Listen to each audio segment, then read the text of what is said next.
जय श्री राधे. आज के आनंद की जय हो. Continuing with the story of Nanda Das ji. Varta 241 on today is day 236.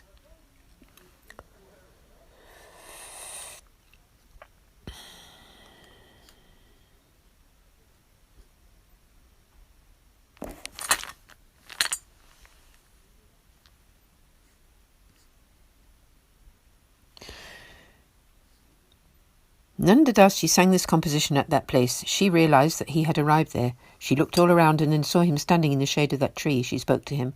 "Why are you standing there all hidden? Why do you not come closer to me?" Nanda Das ji replied, "It was time for the Lord's lunch and he had come there to partake, so I stayed here.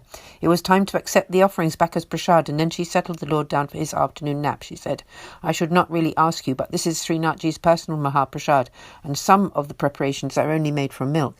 I know you are a Brahmin, but please accept a little prasad if you would be happy to do so." Nanda Das replied, "I would like to have a little of all the dishes." The two of them sat down and joyously partook of Mahaprasad. They then rinsed their mouths and sat down. She addressed Nanda Das ji, "It would be good if you do not leave this place. This is Manasi Ganga, and it has appeared from just the mere grace-filled wish of Sri Giriraji. I should not leave this place to go anywhere, and it would be nice if I could always stay with you." Nanda Das replied, "The Lord will facilitate this wish." She replied, "From now on it would not be appropriate for my eyes to again have to look upon this world."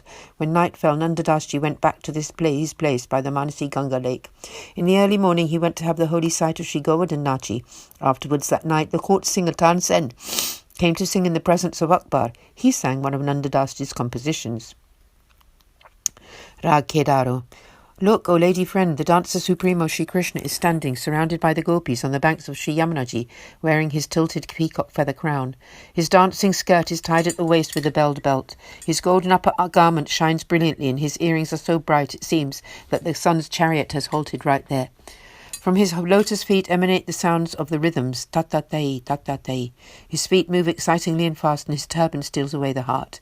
In the great circle dance, over and over his flute calls out, 'Radhe, Radhe.' He comes very close to where Nanda Das stands and sings." When Akbar heard this composition of Nanda Das ji, he asked Tansen, "Where is the person who composed this pad?" Birbal answered, "Oh, Emperor Sahib, he lives close by in Srinathjidwar. He is a great poet and an accomplished Vaishnava." Emperor Akbar ordered, "Bring him here right away." Birbal advised him, "Oh Sahib, he will not come here just like that. I shall approach him personally tomorrow to try to get him to come." The next day Birbal went to Jetipura, met with Sri Gosaiji, and then spoke with Nanda Das ji. He said, "O Nanda Das ji, the Emperor Akbar has summoned you." Nanda Das ji replied, "For what purpose has Akbar summoned me to him? I have no need nor any desire for any wealth with which I should go there. Neither do I have any wealth that he could take from me. So what reason do I have to go?" Birbal said, "If you do not go to him, then the Emperor will come to you." Nanda Das ji said, "Please do not bring him here. There is no place for crowds of people. After the evening arti, I shall take Sri Gosaiji's permission and come to Manasi Ganga." Nanda Das ji attended the evening arti, prostrated before Sri Gosaiji, and then walked to Manasi Ganga. Emperor Akbar and Birbal were both sitting there. When Akbar saw Nanda Das ji, he respectfully showed him to a seat. He addressed him, "You have composed a poem about the great circle dance. In that poem you wrote, 'He stands very, very close to where Nanda Das ji stands and sings. Nipat nikat.' So why have you written such lies? Tell me now, in what way did he come close to you?" Nanda Das ji replied, "You will not believe what I have to say to you. There is a maidservant in your entourage, Rupamanjari. She knows, so go and ask her." Akbar told Birbal to sit with Nanda Das ji, and then he went to his camp and asked her, "This song that Nanda Das ji sang, what does it mean?" Hearing his words, Rupamanjari fell down and left her mortal coils at that very moment. She entered the Lord's eternal Leela directly. The Emperor returned to Nanda Das ji. There he saw that Nanda Das ji had also dropped his body and entered the eternal Leela. The Emperor was greatly surprised. He asked Birbal, "Why did these two just give up their life breaths?" Birbal replied, "Oh, Sahib, they were protecting their own righteous paths. This kind of subject is not to be discussed nor revealed, and therefore their only way was to love their bodies, lose and leave their bodies." Afterwards, Akbar went back to his camp. Some Vaishnavas heard about the incident and told Sri Gosaiji, "Oh Maharaj, Nanda Das has left his body like this at Manasi Ganga."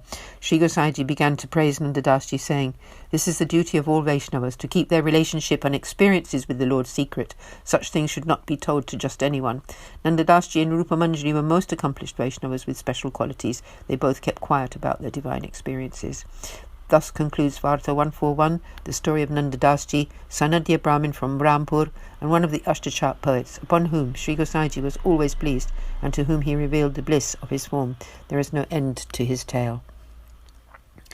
Continuing now with Varta 242, the story of Sagun Das, a renunciate Brahmin from the east. Bhav Prakash. In the eternal Leela, he is a close Sakhi of Sri Chandravariji named Champa. She manifests from Champaklata and is thus a personification of her Rajasi divine loving sentiment. Sagun Das was born into a Brahmin family in Bengal. When he reached the age of 30, he came to Sri Vrindavan. He was initiated by the Goswamis Rupa and Sanatan and remained there, not returning to his own home. Sagun Das had previously been initiated by the Goswamis Rupa and Sanatan. Once, Sagun Das accompanied them to Gopul. There he caught sight of Sri Gosaiji and recognized his divine form. Sagun Das thought to himself, "Well, I have met many masters, wise men, Brahmins and priests, but never before have I seen such an effulgent being." Sri Gosaiji was singing Leela Kirtan about the Lord's eternal pastimes, and Sagun Das went to sit down there. He felt very joyous to hear his singing. He thought to himself, "This kirtan is being sung according to the words of the Srimad Bhagavatam, the teachings of the path of devotion. I have not heard such kirtans anywhere else." He decided there and then to never leave that place and to always listen to such kirtans. When all the Vaishnavas gathered there started to return to their abodes, Sagun Das also went to his camp and addressed the others there. "O brothers, in the morning I am going to be initiated as Sri Gosaiji's disciple. His path is the true path. It is obviously supreme." The next day Sagun Das bathed and went to Sri Gosaiji. At that time 5 or 6 other Vaishnavas were also sitting there. Sagun Das had met them some time before and travelled with them. Sagun Das then supplicated Sri Gosaiji, "O Maharaja Adi Raj, please bless me and initiate me with the Lord's name. I take refuge in you alone." Sri Gosaiji did initiate him with the Lord's name and taught him the ways of the path of grace. Sagun Das then again supplicated, "O Maharaj, please now grant me the Brahmasambandh initiation." Sri Gosaiji told him to fast for that day and that he would initiate him the next day with the Brahmasambandh. Sagun Das fasted for the day, and the following morning, after his morning ablutions and bath, he presented himself to Sri Gosaiji, who indeed granted him the Brahmasambandh initiation in the presence of Sri Navanit Priyaji. Sagun Das offered his best possible donation. Sri Gosaiji went to partake of Mahaprasad, and when he had rinsed his mouth and eaten a pan bida, he invited Sagun Das to partake of Mahaprasad there, and he gave him his prasadi leftovers. Sri Gosaiji then took a nap. Sri Gosaiji would always conduct divine discourse in the evenings, and Sagun Das would always go there to listen. He would take whatever Sri Gosaiji said to heart. Gradually, all the principles of the path of grace, the devotional path, became clear to him, and he began to compose kirtans himself. He wrote many pads about Sri Gosaiji, Sri Vallabhacharyaji, and Srinathji. When Sri Gosaiji's appearance day arrived, Sagun Das sang this composition of celebration. Rag Vilaval. An auspicious celebration is taking place in Sri Vallabh's home. The Supreme Lord has incarnated as Sri Vittalnathji. So come, all embodied souls, let's celebrate the coming revelations of the Vraja Leela. The 5 auspicious instruments are playing as the son of Nanda appears. Within his house the courtyard has been inlaid with pearls, and his glories are being sung loudly. Sagun Das the poet now sings, "My Lord is the very life of Gokul and always engaged in divine pastimes." Sagun Das sang many such kirtans. Sri Gosaiji was very pleased with Sagun Das when he heard them. Sagun Das was a renunciate by nature and spent his time wandering around Vraj. He would sit in isolated places and compose kirtans. Sometimes Sri Thakurji would come to him and grant his holy sight. Such was his grace upon Sagun Das. Soon it was the festival to celebrate the appearance day of Sri Vallabhacharyaji, and Sagun Das sang this kirtan before Sri Gosaiji. So pausing here until tomorrow, Aaj ke Anand ki jai ho, and tomorrow we'll hear this wonderful poem about Sri Gosaiji's appearance day. Aaj ke Anand ki jai, sab Vaishnavon ko sadenya, sanand, saprem और सादर. जय श्री कृष्ण, जय जय श्री राधे.